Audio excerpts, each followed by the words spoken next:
లో భాగంగా ఎన్యూమరేటర్ మీకు ఒక ఫామ్ ఇస్తారు కదా, ఆ ఫామ్ ఎలా ఫిల్ చేయాలి?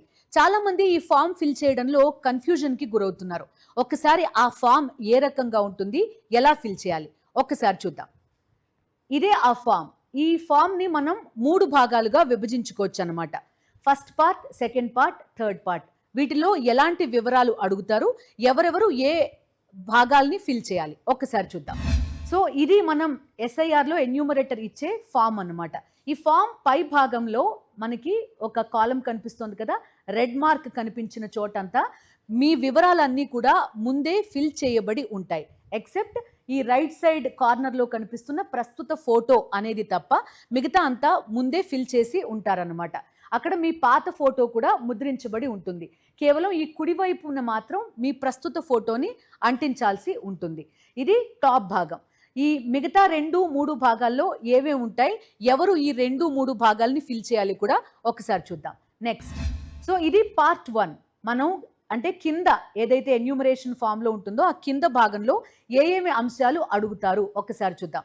ఈ కింది భాగంలో ప్రధానంగా పుట్టిన తేదీ ఫిల్ చేయాలి. ఆ తర్వాత ఆధార్ నంబర్ మీరు ఇవ్వాలనుకుంటే ఇవ్వచ్చు, లేదంటే లేదన్నమాట. ఐచ్ఛికం, ఇది ఆప్షనల్. దాంతోపాటు మొబైల్ నంబర్ ఇవ్వాల్సి ఉంటుంది. తండ్రి లేదా సంరక్షకుని పేరు, అదేవిధంగా తండ్రి లేదంటే సంరక్షకుని ఎపిక్ కార్డ్ నంబర్ కూడా ఇవ్వాలి. అదేవిధంగా తల్లి పేరు, తల్లి ఓటర్ గుర్తింపు కార్డ్ నంబర్ని ఇవ్వాల్సి ఉంటుంది. దాంతోపాటు మీకు కనుక వివాహం అయితే భాగస్వామి పేరు, భాగస్వామి ఓటర్ ఐడి నంబర్ ఇవ్వాల్సి ఉంటుంది. సో మీరు ఎవరైనా సరే ఈ పార్ట్ 1, ఈ మొత్తం ఈ కింది భాగం మొత్తాన్ని కూడా ఫిల్ చేయాల్సి ఉంటుంది. సో పార్ట్ 2లో ఏ ఉంటుంది ఒక్కసారి చూద్దాం. సో పార్ట్ 2 అయితే ఈ పార్ట్ 2ని అందరూ ఫిల్ చేయాల్సిన అవసరం లేదు. మీకు పైన కనబడుతోంది కదా, 2002లో మీకు ఓటు ఉంటే కనుక ఈ రెండవ భాగాన్ని ఫిల్ చేయాలన్నమాట. రెండో భాగంలో ఏం అంశాలు ఉంటాయి? మీ పేరు, మీ ఓటర్ గుర్తింపు కార్డు నంబర్, బంధువు పేరు, బంధువు అంటే తల్లి లేదా తండ్రి పేరు అన్నమాట. బంధుత్వం, తల్లి అయితే తల్లి లేదంటే తండ్రి అయితే తండ్రి, జిల్లా, రాష్ట్రం, శాసనసభ నియోజకవర్గం పేరు, నియోజకవర్గ సంఖ్య, భాగం సంఖ్య, క్రమ సంఖ్య, వీటన్నింటినీ కూడా ఫిల్ చేయాల్సి ఉంటుంది. అయితే 2002లో మీకు ఓటు ఉంటే కనుక మాత్రమే ఈ భాగాన్ని నింపాలి. దాంతోపాటు మీ తల్లి లేదా తండ్రి కేవలం మీ నియోజకవర్గంలోనే ఉండాల్సిన అవసరం లేదు.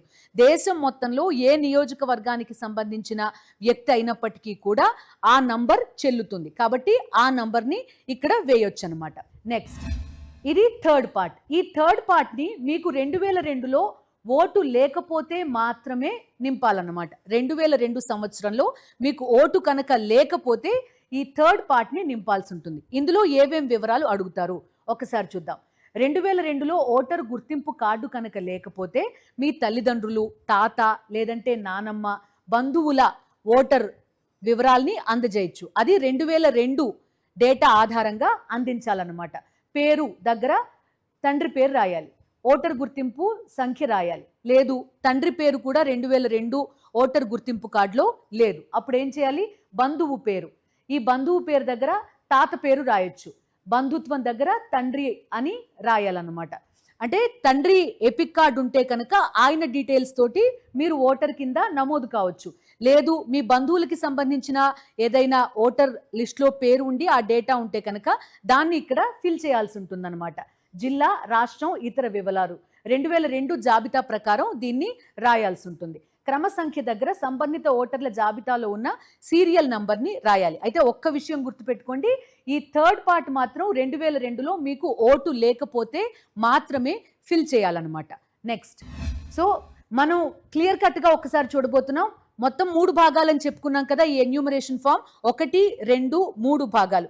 అందరూ ఈ 1 అనే భాగాన్ని కంప్లీట్గా ఫిల్ చేయాలి. అంటే కింద పార్ట్ మొత్తాన్ని కూడా ఎవరైనా ఫిల్ చేయాల్సి ఉంటుంది. 2002లో ఓటు ఉంటే కనుక 1వ భాగం 2వ భాగాన్ని నింపాలి. అదేవిధంగా 2002లో ఓటు లేకపోతే కనుక 1వ భాగం ప్లస్ 3వ భాగాన్ని ఫిల్ చేయాలన్నమాట.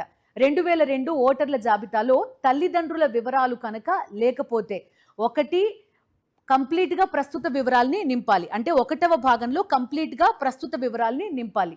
2, 3 పట్టికలని ఖాళీగా వదిలేయాలన్నమాట. సో ఈ ఫామ్ మొత్తాన్ని కూడా జాగ్రత్తగా చదివి అర్థం చేసుకుని రాసే ప్రయత్నం చేయండి. మీ ఓటు ఎక్కడికి పోకుండా జాగ్రత్త పడండి. సో ఇది ఎన్యూమరేషన్ ఫామ్. మొత్తం 3 భాగాలుగా ఉన్న ఈ ఫామ్ ని జాగ్రత్తగా చదివి మీ వివరాలన్నింటినీ కూడా ఫిల్ చేయండి. మీ ఓటు ఎక్కడికి పోకుండా జాగ్రత్త పడండి.